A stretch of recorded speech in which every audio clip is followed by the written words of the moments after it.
हम सभी लोग आज 14 के दिन अक्सर प्रायश्चित करते हैं। क्या करते हैं पांडे जी? क्या करते हैं 14 के दिन में? क्यों करते हो? क्योंकि ये शाश्वत पर्व है। कौन से पर्व है? इन्हें ना बनाया गया, ना ये बने, ना ये कभी बिगड़ेंगे। शाश्वत यानी फिक्स है 14 और अष्टमी। हालांकि 14 और अष्टमी खाली तिथि होती है। इस दिन सिर्फ और सिर्फ साधना की जाती है। क्या की जाती है? लेकिन 14 के दिन नवमी पड़ जाए, 14 के दिन शनिवार पड़ जाए, 14 के दिन शनिवार पड़ जाए, तो कहा जाता है अगर काम आपको मुहूर्त निकालना है तो इस दिन शनिवार की 14 को काम कर लो, समझ जाओ आपका सर्वार्थ सिद्धि योग बैठ गया, 100% काम होगा। लेकिन कभी 14 पड़ जाए, शनिवार ना पड़े, तो उस दिन कोई काम अच्छे नहीं किए जाते, उस दिन साधना की जाती। और जितने भी निर्गंत साधु हैं, दिगंबर आमनाओं को मानने वाले हैं, वो आज के समय में शाम के 4 बजे से 6 बजे तक क्या करते हैं पवन जी? प्रतिक्रमण। क्या करते हैं? जिसे कहते हैं पाक्षिक प्रतिक्रमण। क्या करते हैं? और प्रतिक्रमण करने के बाद अपने आचार्य महाराज से कहते हैं कि हमारे 15 दिन में जो भी व्रतों में दोष लगे हैं वो मेरे सारे दोष मिथ्या, हमें प्रायश्चित दें। और आचार्य भगवान उनको माला, उनको रस का त्याग, उपवास, जो भी पनिश देना है वो दे करके क्या करते हैं? उनके व्रतों को शुद्धि करते हैं। ये तो हो गया पाक्षिक प्रतिक्रमण। प्रतिक्रमण कितने प्रकार का होता है मालूम है?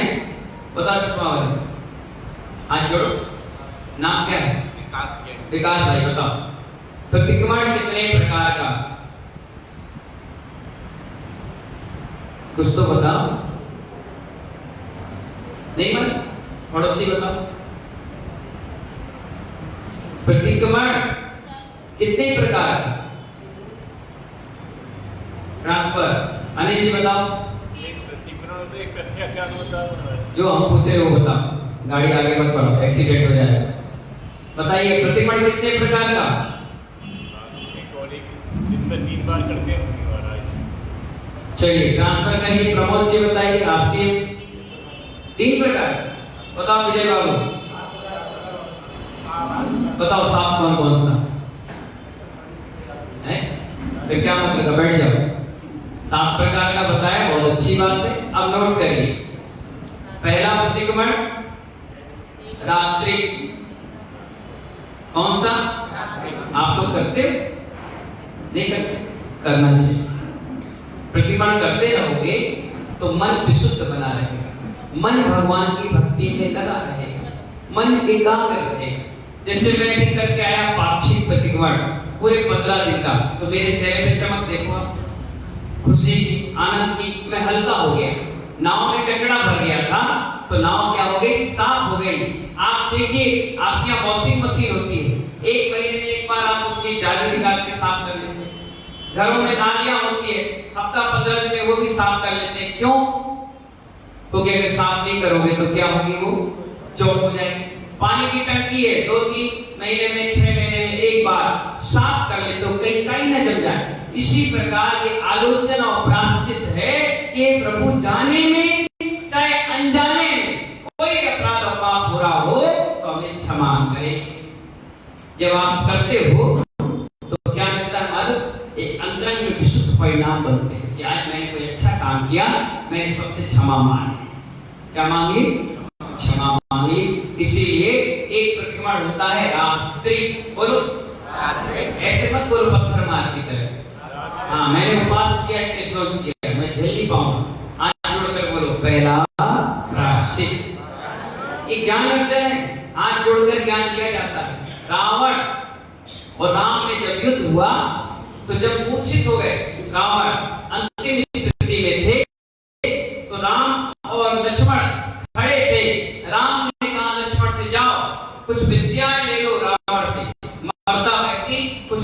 अच्छी सीख दे जाएगा।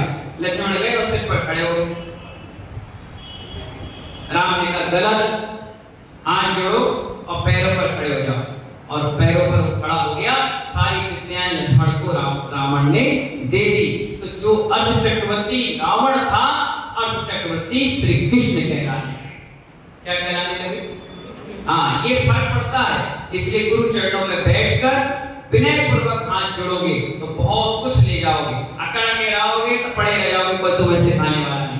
तो पहला क्वेश्चन क्या बताया हमने? प्रतिमण कितने प्रकार का? तो पहला कौन सा? रात्रि। जैसे रात के मैं भी सो गया, आप सो गए, सपने आए खाने पीने के, लड़ाई झगड़े के, नहाने धोने के, पैसे कमाने के, लड़ाई झगड़ा करने के, मार काट मचाने के, कुछ ना कुछ बोलने के। अभी कर्माशय तो हो गया। तो जैसे 3 साढ़े 3 बजे नींद खुली, सबसे पहले प्रतिक्रमण। क्या हुआ? प्रतिक्रमण हुआ। तो उसे क्या कहते हैं? तो बोलो ना, अभी तो बताया मैंने। कालर में हाथ मत रखो, हाथ जोड़कर बोलो। बोलो रात्रि प्रतिक्रमण। जोर से बोलो प्रतिक्रमण। इसे क्या कहते हैं प्रमोद जी, राशन वाले? जोर से बोलो, एक बार और बोलो। बताओ भैया क्या बोला? याद हो गया? इसे क्या कहते हैं? ये सब व्यक्ति की चर्या है। ये मत सोचना दिगंबर साधु की है। अगर आपको भी भगवान बनना है तो ये चर्या आपको अपनाना पड़ेगा। समझ गए? पहला प्रतिक्रमण कौन सा? बताओ भूरी। क्या बात है, भूरी के तारीफ करो। कौन बड़ी? रात्रि प्रतिक्रमण। दूसरा हुआ देवसिक। रात के 3:30 बजे हम उठ गए, प्रतिक्रमण किया, भक्ति करी, स्वाध्याय किया, सामायिक की, वंदना करी, अभिषेक किया है, शांति धारा किए गए, प्रवचन किया, आहार किए गए, आहार से आए, सामायिक की, देर भर बैठे, स्वाध्याय किया, क्लास पढ़ाई, शाम को 5:30 और 6 बजे प्रतिक्रमण किया।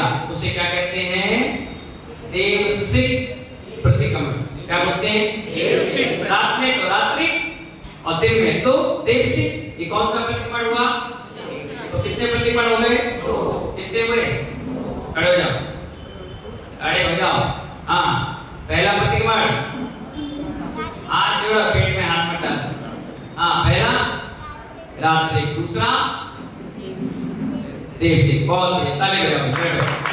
पहला रात्रि और दूसरा देवसिक। मैं तो ऐसे ही पढ़ाता हूँ बिना पुस्तक के, और इसीलिए हर बच्चा याद कर ले। अपना यही आनंद है, अपना यही गुरु भक्ति है। अच्छा लगे तो करें और नहीं लगे तो चले। पहला प्रतिक्रमण, दूसरा प्रतिक्रमण।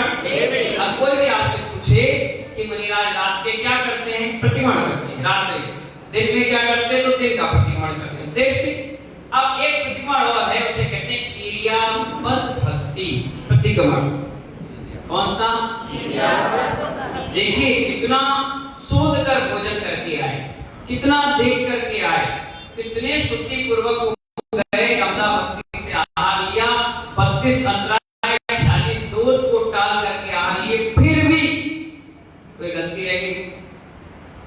जाने में, अनजाने में, जाने में, अरे अनजाने का खाने में, अच्छी में अनजाने में होगा। जाने में, अनजाने में, जाने में, खाने में और आने में, सोचने में पता चला मुझे रोटी अच्छी लगती है और आप मुझे क्या दे रहे थे? पराठा, केले का। पांडे जी क्या दे रहे थे? पराठा, वो भी केले का। अब मैं क्या, और मन में मेरे क्या आ रहा है? रोटी मिल जाए। क्या प्रमोद जी? मुझे प्यास लग रही है, मैं जल ले रहा हूं और आपने जूस दे दिया, जूस लो महाराज। मैंने पानी मिल जाए। तो ये चीज आ रही है ना, इंद्री जागृत हो गई है। इसलिए भी अगर दोष लग गया हो तो आते साथ गुरु के सम्मुख बैठकर इरियापद यानी जाने में, आने में और खाने में, इरियापद बोलते हैं। इरियापद यानी जाने आने में। इरियापद प्रतिक्रमण होता है, उसे तीसरे नंबर का प्रतिक्रमण दिया, उसे क्या कहते हैं? इरियापद प्रतिक्रमण। बताओ दीपचंद, इरियापद प्रतिक्रमण। पहला, जोर से बोलो। दूसरा, तीसरा, प्रतिक्रमण जाने जाने। चौथा जो आज किया कौन सा? पाक्षिक। बोलो बोलो भाई धर्मेंद्र। योगेश क्या नाम है इसका? दाढ़ी वाले लोकेश। कौन सा? हाथ जोड़ो। पाक्षिक। पाक्षिक का मतलब एक पक्ष का प्रतिक्रमण। एक पक्ष मतलब दो पक्ष होते हैं ना, निष्पक्ष और शुक्ल पक्ष। तो अभी किस पक्ष का हो गया? अब अगला होगा शुक्ल पक्ष का, यानी 14 के शाम के 4:30-5 बजे बैठ गए और 6:30-7 बजे तक कर लिया, उसे कहते हैं पाक्षिक। कितने प्रतिक्रमण हो गए? और आप कितना कह रहे थे? 3। कोई कह रहा पता नहीं, कोई कह रहा 1, कोई कह रहा आप ही बता दो, हम क्यों मेहनत करें। कितने प्रतिक्रमण हो गए? पूरी 4। कितने हो गए? 4। पहला देशिक, पहला रात्रि, दिवसिक, इर्यापद और पाक्षिक। चौथा प्रतिक्रमण पांचवा प्रतिक्रमण जब गर्मी समाप्त होगी और बारिश चालू होगी, उसे कहते हैं चातुर्मासिक। क्या बोलते हैं उसको? जोर से बोलो। जिस दिन स्थापना होगी कलश की, कहीं भी होगी, उस दिन हम लोग उपवास करेंगे। 14 के दिन भक्तियां करेंगे, मंगल गोचर करेंगे कि इतने एरिया के बाहर हम नहीं जाएंगे, हमारा त्याग और प्रतिक्रमण करेंगे, उसे कहते हैं चातुर्मासिक। 4 महीने में एक बार। समझ गए? कौन सा प्रतिक्रमण हो गया? अब हो गया वार्षिक। कौन सा? जो क्षमावाणी पर होता है। कौन सा होता है? क्षमावाणी। आप लोग करते हो ना वार्षिक प्रतिक्रमण। संवत्सरी, श्वेतांबरों में क्या कहते हैं? संवत्सरी प्रतिक्रमण। और श्वेतांबर समाज में सबसे ज्यादा सामायिक और प्रतिक्रमण पे ही जोर दिया है। उनके पूजा पाठ अभिषेक पर जोर नहीं दिया, ना दान पुण्य पर दिया, ना मूर्ति वेदी मंदिर पर दिया। सबसे ज्यादा क्या दिया गया? प्रतिक्रमण और सामायिक। उसमें पैसे ही खर्च नहीं होते, फ्री का सौदा है। पुस्तक लो, प्रतिक्रमण करो, आसन लगाओ और सामायिक करो। उनके यहाँ सिस्टम है। तो पहला 5 क्या हो गए? चातुर्मासिक। छठवा हुआ वार्षिक, जो साल में एक बार। और आप लोग क्या करते हो? साल में एक बार क्षमावाणी हुई, एक ऐसा पंजा छाप वाला हाथ बनाया और लिख दिया उत्तर क्षमा। बोले तुम्हारे दोष माफ और हमारे दोष साफ, और ऑल डिलीट, क्लियर, खत्म हो गई क्षमावाणी। जब तक आंख से आंख नहीं देखे, मुख से मुख मुस्कुराए ना और हाथ के हाथ ना जुड़े और सर ये ना झुके, जब तक का एक क्षमा तो कल कुछ नहीं होने वाला। इसलिए 6वें नंबर का प्रायश्चित है वार्षिक प्रतिक्रमण। 7वें नंबर का युग प्रतिक्रमण। कितना? चश्मा ले बाबा जी। कौन सा, क्या नाम है आपका? हाँ मास्टर साहब, आपका नाम है? नवीन जी। कौन से नंबर का प्रतिक्रमण? 7वें नंबर का प्रतिक्रमण कौन सा? युग प्रतिक्रमण।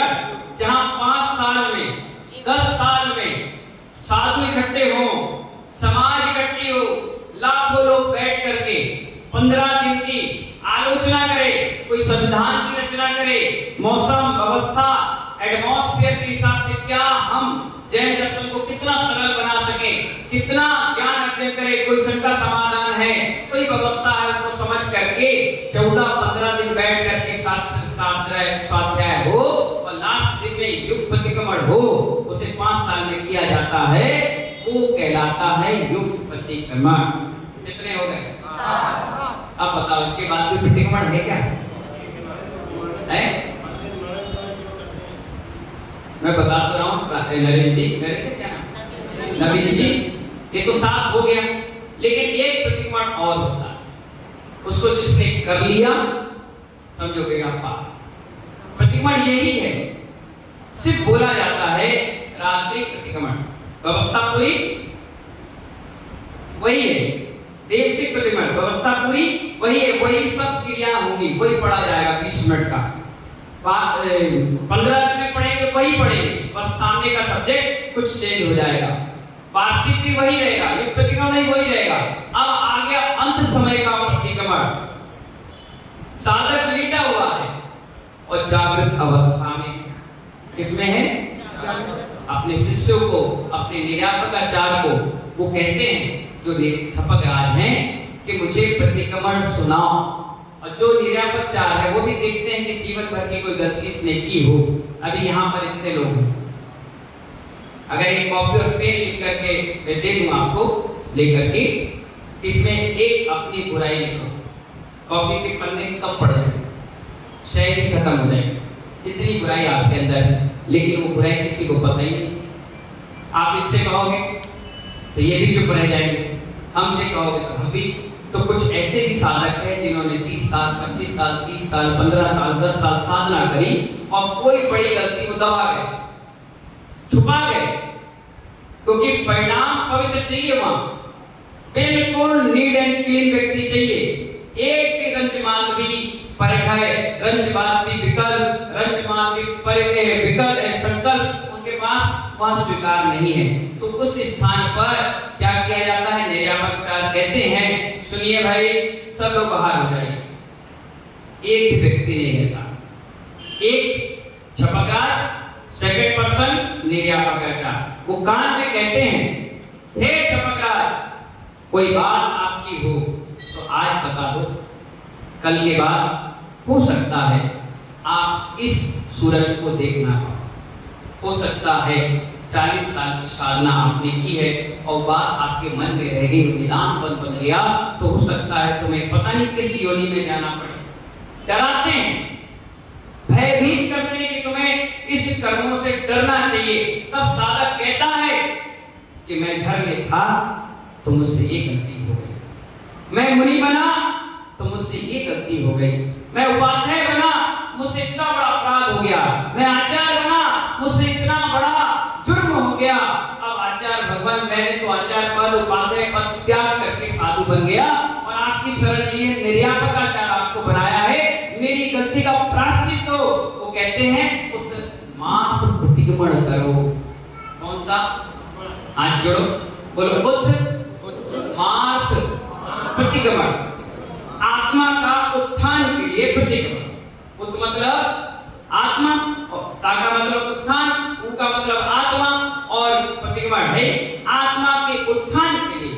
उत्तमार्ग प्रतिक्रमण करो और वो साधक को लेटाते हैं। सारा सन इंद्रिया, भेंद्रिया, तेंद्रिया, चौंद्रिया, पंचेंद्रिया, पढ़विकाय, भावकावतेका, भावका, पढ़तका, तस्का यदि से मुद्दा पता ध्यान उदाहरण का तो कारण कित्वा तस्मिच्छामि दुग्धम। वो साधक भी कहता है तस्मिच्छामि, फिर बोलता है, 2 बार बोलता है, 4 बार बोलता है, पूरा प्रतिक्रमण सुनाने के बाद आचार्य कहते हैं अब आप प्रायश्चित दीजिए। बोले क्या? आपने प्रतिक्रमण कर लिया, यही आपका प्रायश्चित है, अब आप हल्के हो जाइए, अब अपनी आत्मा को भगवान बनाने की प्रक्रिया आपकी प्रारंभ। बस इतना कहते ही साधक हल्का हो जाता है कि अच्छा हुआ, ये बात मेरे अंदर थी वो अब निकल गई, अब मेरा 8वें नंबर का भी प्रतिक्रमण हो गया, अब मेरी निर्माण और मेरी मुक्ति, मेरी समाधि संलेखना अच्छी होगी। और साधक अपने इस देह को त्याग कर क्या कर देता है? कौन से प्रतिक्रमण में? 8 प्रतिक्रमण हर व्यक्ति को करना चाहिए। प्रश्न आया, हमें तो आते हैं, तो सीखो। जब मोबाइल लाए थे एप्पल का, तो हरा और लाल जानते थे, क्या जानते थे? अब फेसबुक पे, व्हाट्सएप पे, इंस्टाग्राम पे और क्या है, ट्विटर, एक्स पे सारी पोस्ट कर जाती है, सारी चैटिंग हो जाती है, वीडियो कॉलिंग हो जाती है, पोस्ट इधर से उधर आ जाती है। कि कहां से सीखे? कोई सिखाया? अपने आप सामान था और सीख गए। ऐसे ही मानव साधु की संगति में बैठोगे, प्रतिक्रमण हो रहा है तो कहो पुस्तक दो, हम भी पढ़ेंगे। उपाध्याय दर्शन सागर को प्रतिक्रमण किसी ने नहीं सिखाया, मैं सुन के सीख गया। मेरे किचन पावर तेज है, मैं सुनता गया। महाराज ने कहा इचकाला बच्चे में पूजे में बंदा में नमस्सा में तो को कमक को बोला सुबेगरम समायमन दिन श्रुति हो बच्चा। तो मैं जब 4 बार बैठा तो लास्ट का पढ़ा हो बच्चा, तो जैसे महाराज जी बोलते थे मैं हो बच्चा, तो महाराज की अगल बगल देखने वाले सोचते थे भैया को पूरा याद है, वो कहते थे भैया जी सिखाओ ना। मैं तुम नहीं सीख पाओगे। क्या कहते थे हम? ये थोड़ी ना बता रहे थे कि हम नहीं सिखा पा रहे। फिर मैं गया महाराज के पास, मैंने महाराज जी कैसे पढ़ते? महाराज बोले ऐसे पढ़ते हैं, मैंने इतनी तेज मत पढ़ो, हम सीख नहीं पाएंगे। बोले ऐसा तुम्हें सीखना है? मैंने कहा हाँ। तो बोले ठीक है आप धीरे धीरे पढ़ेंगे। मैंने ठीक है हम मिलाएंगे। तो जैसे महाराज ने बोला इचकालम, हमने याद कर लिया और दिन भर बाथरूम में नहाते नहाते इचकालम इचकालम इचकालम इचकालम इचकालम इचकालम सीखने का हुनर था, क्योंकि मुझे यहाँ नहीं रहना था, मुझे यहाँ पहुंचा, इसलिए मैंने सीखा। और जब महाराज ने जैसे इचकालम बोला, मैं जोर से बोला इचकालम, तो महाराज याद हो गया। हाँ बहुत बढ़िया। दूसरे बार अच्छे भी सीख गया, पूजे भी सीख गया। एक दिन ऐसा आया कि महाराज को 102 बुखार हो गया और उन्होंने मुझे बुलाया, वैष्णव सागर को बुलाओ भाई। बोले क्या हो गया महाराज जी? बोले बुखार। मैंने अच्छा, तो बोले प्रतिमण सुनाओ, और पूरा प्रतिमण मैंने उन्हें सुना दिया। उन्हें ऐसे पीठ होगी, बोले वाह, बिना पुस्तक के। मैंने और क्या, आपका चेले ऐसे वैसे ऐसे सीख गया तो सीख गया। एक गाथा रोज याद करना, रोज नियम है हमारा। एक गाथा दिन भर, कोई भी आएगा आप देखना मेरी आंखों में मैं बैठा रहूंगा और कुछ सोचता रहता हूँ। आप देखना कभी भी वॉच करना, मैं गाथा ही याद करते रहता हूँ। सुबह उठता हूँ, पुस्तक निकालता हूँ, एक गाथा याद करूंगा और दिन भर याद करता रहूंगा, याद करता रहूंगा, याद करता रहूंगा। इसीलिए 5000 गाथाएं या कंठस्थ हैं। जब बोलना चालू करता हूँ, करता चला जाता हूँ। इष्टोपदेश, ग्रंथ शास्त्राचार, द्रव्य संग्रह, तत्वार, चुटकियों में याद करा देता हूँ, पढ़ा देता हूँ। इसीलिए तो मेरे को मां सरस्वती की बिल्कुल कृपा हमेशा से। तो इसीलिए आपको क्या करना चाहिए? याद करना चाहिए, सीखना चाहिए। अब नहीं आता है, नहीं है कोई साधु, जिनवाणी रखिए, लाल पुस्तक निकालिए और कम से कम दिन में एक बार आलोचना पाठ तो पढ़िए। और इतना भी ना कर पाओ, नहीं है टाइम, नहीं है वीडियो, बिल्कुल बिजी लाइफ है, तो कुछ नहीं, इतना तो कह लो हर गलती के बाद 10 मिनट। क्या बोलो? जोर से बोलो ना, हाथ जोड़कर बोलो। 10 इच्छा में दुक्कड़म। दुक्कड़म का मतलब मेरे किए हुए अपराध मेरे क्षमा हो। पर उस व्यक्ति की तरह मत करना, बाद में लोग आकर हमसे लड़े। बताए किस्सा, 1 मिनट में बता रहे, ठीक है? पांडे जी बता दे, दीपचंद जी बता दे। सुनो, हमने सिखा दिया लोगों को, आपसे गलती हो जाए तो क्या बोलो? बोलो 10 इच्छा में। बोलो ये अनिल, प्रमोद जी, आनंद जी, पंडित जी, 10 इच्छा में। बस एक व्यक्ति ने सीख लिया, उस दिमाग से सर फिरा, शायद करनी होगी, कब होगा? कहाँ का? ठीक है था, शालीमार का था, अब आगे का होगा, कहीं का होगा। सर फिरा, उसने सुन लिया, गलती करो और 10 इच्छा में। बोलो बोलो, आनंद आएगा। आनंद क्या है ना, गलती करो और बोलो, अपराध करो और बोलो, किसी झगड़ा हो जाए तो बोलो, लड़ाई हो जाए तो बोलो, पढ़ाई से मन चुराओ तो बोलो, मंदिर ना आओ तो बोलो, बस आहार में ना जाओ तो बस। आखिरी सूत्र याद करिए कि 10 इच्छा में दुर्गम बोलना। गर्मी का समय था, एक कुम्हार ने बहुत सारे मटके रखे थे, उसके दिमाग में खुरापाती आई। एक पत्थर उठाया, मटका फुट करके फूट गया। फूटा, कुम्हार अंदर से आया, गरीब व्यक्ति था, डंडा लेके, कौन ने फोड़ा? उन्होंने कहा 10 इच्छा में। उसने कहा चलो ठीक है भैया, तो माफी मांग लो, गलती से फूट गया होगा। वो चुपचाप अंदर अपने चला गया मटका बनाने। उसने कहा अरे अभी मन नहीं करा, एक और फोड़े। उसने एक उठाया पत्थर, बड़े वाले मटके में निशाना फटा, बड़ा करके वो मटका भी फिर बाहर निकला। किसने फोड़ा? अच्छे से बोलो। पहले फोड़ा, हो गई बात, दूसरी बार क्यों फोड़ा? 10 इच्छा में फोड़ा। ठीक है भैया, तीसरी बार अंदर गया, उसने मजा नहीं। अब 2-3 पत्थर उठाए, एक साथ 4-5 फोड़े। उसने 2-3 हाथ में लिया, धम धम धम धम दे दिया, उसके 10-12 मटके उड़ गए। बाहर आगे। उसने बोला किसने फोड़े? बोले तस्मिच्छामि। उसका मुंह तो लाल हो गया, गरीब आदमी था। तस्मिच्छामि, ठीक है। अब वो फिर अंदर चला गया। अब इसने क्या किया, बड़ा सा ईंट लिया, ढेर लगा, उसने ऊपर से फेंका, बोला अब जिगरा शांत हो रहा है, अच्छे एक साथ फोड़ूंगा। बड़ा सा ईंट फेंका, 10-20 मटके उसके फूट गए, जितने उसने बनाए थे पूरे फूट गए। अब अंदर से वो आदमी आया बाहर, बोला क्या किया तुमने?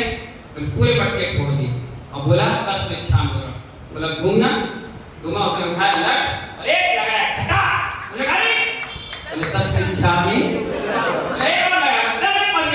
तस्मिच्छामि, 50 लट मारे, सीधा भागता हुआ मेरे पास आया, कहने लगा कौन सा मंत्र आपने दे दिया? मैं जैसी तस्मिच्छामि दुग्धम बोला, उसने इतनी सारी मार मारी। मैंने कुमार को बुलाया, क्यों मारा तुमने? बोला पूछो इससे। मैंने कहा भैया तुमने क्या किया? बोले हमने मटका फोड़ा और बोला तस्मिच्छामि दुग्धम। मैंने कहा बहुत बच गया तू, इसने पीछे ही मारा, सर में मारता तो क्या होता? हर जगह तस्मिच्छामि दुग्धम बोला जाता है। अपराध का बोध हो जाए, अपराध का अंदर में गिलानी आ जाए, तब तो तस्मिच्छामि दुग्धम है। लेकिन जानबूझकर अपराध करो, अब अच्छी बने जा रहे हो धक्का दे दो, तस्मिच्छामि दुग्धम। लड़की बोली अच्छा, निकालते चप्पल, बता रहे तस्मिच्छामि दुग्धम। धोखे से लग जाए तो चल जाए, आई एम सॉरी तो दिया, क्षमा मांग लिया, तस्मिच्छामि। जानबूझ के अब समय का टाइम है और मैं गप्पे मारने लग जाऊं, प्रतिवाद का समय है मैं सो जाऊं, स्वाध्याय का समय है मैं घूमने लग जाऊं, तो तुम क्या कहोगे? क्या कर रहे हो? तो मैं कहूंगा तस्मिच्छामि दुग्धम। नहीं, गलती तब हो जाए जब अनजाने, जानबूझकर भी कोई क्षमा नहीं। आचार्य भगवान कहते हैं प्रायश्चित। क्या कहते हैं? क्या चीज है? क्या कह रहे हैं? प्रायश्चित क्या चीज है? कहते हैं चित्त में भी कथाओं की चर्चा नहीं आना चाहिए।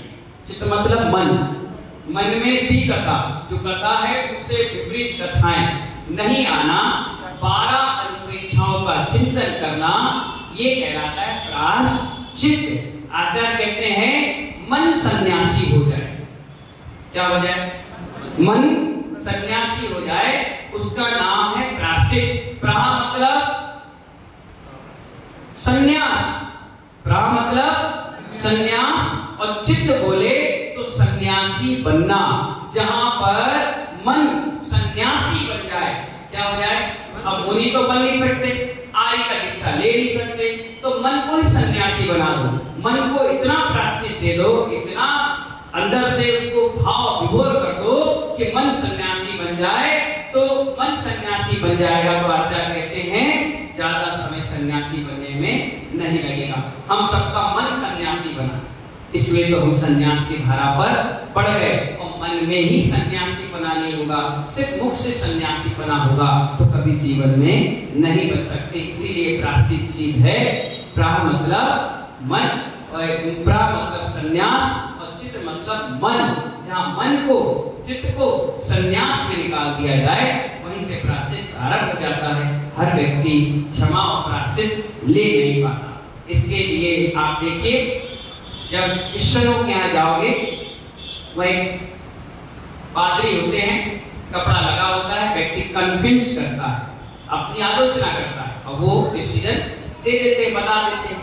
ऐसे आप मुसलमानों के यहाँ जाओ तो उनके यहाँ मौलवी होते हैं, ऐसे आप गुरुद्वारा जाओ तो वहाँ पर उनके भी लोग होते हैं, हिंदुओं के जाओ तो वहाँ भी शंकराचार्य पंडित विद्वान होते हैं, और दिगंबर साधुओं के पास जाओ, दिगंबर जैन समाज के बीच में जाओ तो यहाँ भी दिगंबर साधु आचार्य उपाध्याय होते हैं। वो जो प्रायश्चित देते हैं, नियमावली बनाते हैं, उसका पालन आपको करना चाहिए। तो इसे क्या कहते हैं? प्रायश्चित प्रतिक्रमण। समझ गए ना?